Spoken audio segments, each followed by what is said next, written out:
श्री गणेशाय नमः। सभी प्रभु भक्तों को जीवन प्रकाश चैनल की तरफ से राधे राधे। वैशाख मास महात्म्य का आज हम 14वां अध्याय करेंगे। 13वें अध्याय में हमने जाना कि राजा मैथिली के वैशाख मास में छत्रदान करने का महत्व पूछने पर ऋषि श्रुतिदेव ने उसका महत्व एक कथा के माध्यम से समझाया। वह कथा सतयुग में बंगाल के राजा हेमकांत की थी। तो चलिए शुरू करते हैं आज का वैशाख मास महात्म्य का 14वां अध्याय। तब राजा पूछने लगे कि हे ब्राह्मण, वैशाख मास के धर्म अति सुलभ है और ऐसे अनेक पुण्यों को देने वाले हैं जो भगवान को प्रसन्न करते हैं और तत्काल ही धर्म, अर्थ, काम और मोक्ष को देने वाले हैं। परंतु ऐसे वेदानुकूल धर्म भी संसार में ज्ञात नहीं है।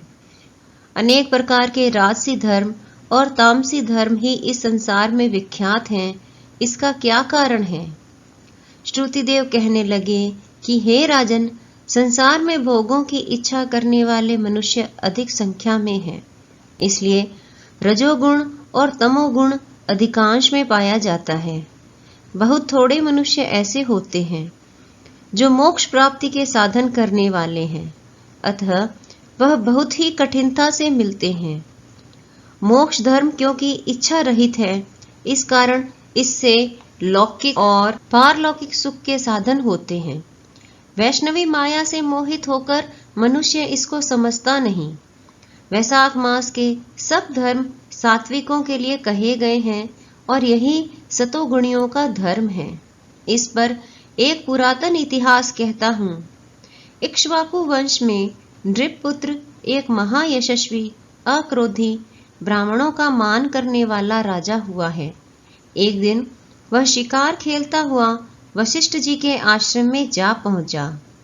वहां पर उसने देखा कि आश्रम के मार्ग में वशिष्ठ जी के शिष्यों ने कहीं प्याऊ लगा रखी है, कहीं छाया मंडप बना रखा है, कहीं बावड़ी साफ करवा रहे हैं, कहीं बैठे हुए लोगों पर पंखे से हवा कर रहे हैं, कहीं सुगंधित वस्तुएं और फल बांट रहे हैं, मध्याह्न के समय छत्री दान कर रहे हैं, सायंकाल को पीने की वस्तुएं दे रहे हैं।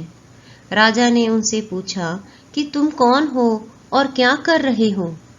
उन्होंने उसको उत्तर दिया कि हम महर्षि वशिष्ठ के शिष्य हैं और उन्हीं की आज्ञा से वैशाख मास के धर्मों को कर रहे हैं।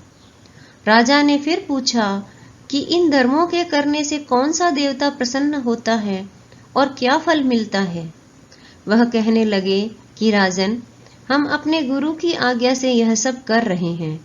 हमको बताने का अवकाश नहीं। आप हमारे गुरु जी से यह बातें पूछ सकते हैं। शिष्यों की यह बात सुनकर वह महायशस्वी राजा संपूर्ण धर्म के तत्वों को जानने वाले श्री वशिष्ठ जी के आश्रम की तरफ चल दिया। उनका आश्रम विद्या और योग का स्थान था। राजा को अपने आश्रम में आया देखकर ऋषि ने अत्यंत प्रसन्नचित होकर राजा का अतिथि सत्कार किया। राजा बड़ी प्रसन्नता और नम्रता पूर्वक बैठकर गुरुजी से पूछने लगा कि गुरुदेव, मैं आखेट से थक कर आपके आश्रम की तरफ आया तो मैंने आपके शिष्यों को बहुत से धर्म कार्यों को करते हुए देखा। इसलिए महाराज, मेरे मन में बड़ी उत्कंठा उत्पन्न हो रही है कि यह सब धर्म के कार्य करने से क्या फल प्राप्त होता है। वशिष्ठ जी कहने लगे कि जो धर्मों को छोड़कर विषयाक्त हो जाता है, वह भी यदि प्रातःकाल वैशाख का स्नान करे तो भगवान का प्रिय हो जाता है। जिससे धर्म के सब कार्य सांगोपांग किए हों किंतु वैशाख का आदर न किया हो तो भगवान उससे दूर ही रहते हैं। जिसने वैशाख मास बिना दान स्नान खो दिया, वह इस कर्म से चांडाल योनि में जन्म लेता है। यदि कोई वैशाख मास में श्रद्धा से भगवान का थोड़ा भी पूजन करता है, वह उसी से प्रसन्न हो जाते हैं। अधिक धन, अधिक परिश्रम वह नहीं देखते। वैशाख मास के धर्म अति सुगम हैं तथा भगवान को प्रसन्न करने के लिए उनमें श्रम भी थोड़ा और व्यय भी अधिक नहीं करना पड़ता। इसलिए जो वैशाख के धर्मों को नहीं करता, वह दंडनीय है। इस प्रकार ऋषि ने राजा को सब शास्त्रोक्त वैशाख धर्म समझाए। तब राजा सब धर्मों को सुनकर तथा यथोचित गुरुजी की पूजा करके अपने घर चला गया और घर पहुंचकर वैशाख मास के सभी धर्म करने लगा।